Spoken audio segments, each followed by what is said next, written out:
A fire guts an Ybor City mattress store, and firefighters tell us it was started by, get this, static electricity. Now, our cameras were rolling as firefighters put out those flames over the weekend. Tonight, ABC Action News reporter John Thomas is here taking action with what you need to know about possible static electricity dangers in your home. John?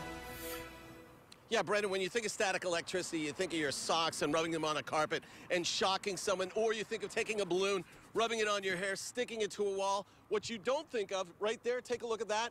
You do not think of that. I couldn't believe it. For Tony Paredes, a common everyday occurrence in a flash set his world on fire. On Saturday, his business, a mattress business in Ybor, went up in flames. The foam, moving together and, make like a static electricity. Static electricity from two mattresses rubbing together left over $200,000 in damage to a business Tony has had for 7 years. That's not something that you hear about all the time. What you're looking at was the result of the right timing for all the wrong things. A packed warehouse and a cold morning resulted in the perfect static storm. A couple of the materials that were there, along with things like the glues and the other chemicals that were involved, and one spark can just set it off.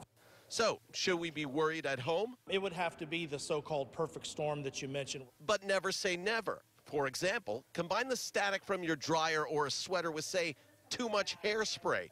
Or how about these videos from gas stations where static electricity touches off a pump fire? There is a possibility because all of those things that you mentioned are a type of fuel, any sort of ignition source, and that ignition source could be static electricity. So possible, yes, but not likely.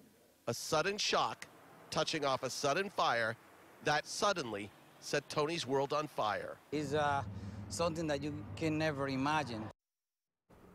So what you're looking at right there is, in fact, the perfect static storm. As for Tony, Tony says right now he has to wait for the insurance company to come forward and figure out what they're doing before he can figure out what he's doing. But you saw it in the story there.